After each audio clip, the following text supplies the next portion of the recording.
তুই কি সত্যি আমারে ভালোবাসছিলি? Hello sir. স্যার আমরা নতুন একটা প্রোগ্রাম প্ল্যান করেছি। আমাদের প্রোগ্রামের নাম হচ্ছে আজকের বাজার। আর এই যে আপনি সকাল সকাল এখানে বাজার করতে আসলেন, আপনি কি ফ্যামিলির জন্য বাজার করতে এসেছেন নাকি স্যার আপনার অন্য কোনো ব্যবসা? আপনি ওনাকে হাত তুললেন কেন?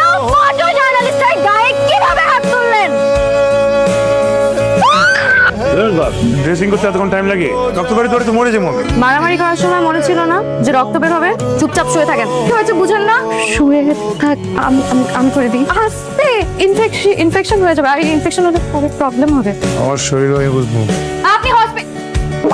আপনি হসপিটালে বসে সিগারেট খাচ্ছেন।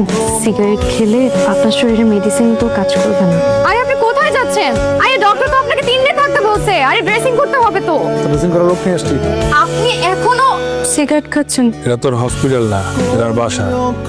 ভাইয়া আমার কিছু টাকা দাও না, আমার মায়ের খুব অসুখ, আমার মায়ের ডাক্তারের কাছে লয়ে যাব। তোর মা কই? মালিককে ফোন দে। তোমাদের সাথে আর কেউ আসছে? আমি সূর্য বলতেছি। হসপিটালে আমার একজন রোগী আছে, চিকিৎসাতে কোনো কমতি না হয়। কি হয় তোমার? সুপারম্যান।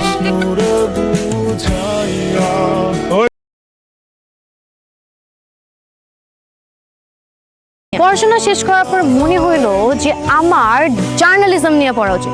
আমি সাংবাদিক হব। একটা পত্রিকা অফিসে ঢুকছিলাম, কিচ্ছু করতে পারি নাই, বের করে দিচ্ছে। পরে এসে ওই হসপিটালে জয়েন করতে হয়েছে। কিন্তু হসপিটালে এসে আপনাকে দেখার পর আমার মনে হলো আমি নার্সও হব না, আমি সাংবাদিকও হব না, আমি হব গুন্ডা। আপনাকে দেখে দেখে শিখতেছি কিভাবে গুন্ডামি করতে হয়। ডিসুম ডিসুম। ফেরি যদি তোর আমি ফলো করতে দেখছি, তো ফলো করে আমি ছুটাই দিবি। আরে কোথায় যাচ্ছেন? আপনি না থাকলে আমি গুন্ডামি ওরে বাবা রে, পাওনা ভাইয়া গেছে। আল্লাহ, আরে তুমি আরে আপনি কোথায় যাচ্ছেন? আপনার জন্য তো আমার পাওয়া যায় গুন্ডা। আমি পাতে পাড়াও দিতে পারতেছি না। আপনি আমাকে একটু হসপিটালে নিয়ে যান, আমার পায়ের মনে হাড্ডি ভেঙে গেছে। আরে আপনি আমাকে রেখে কোথায় যাচ্ছেন? আমাকেও নিয়ে যান।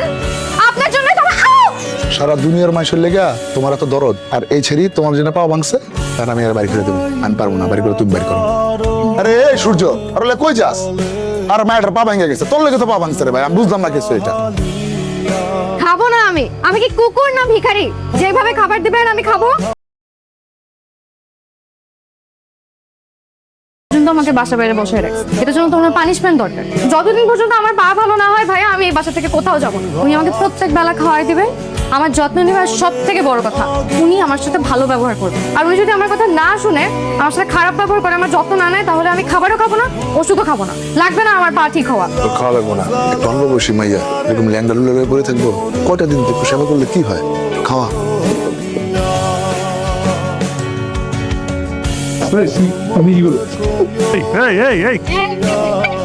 আমার এই বাসার মধ্যে থাকতে থাকতে দম বন্ধ হয়ে যাচ্ছে।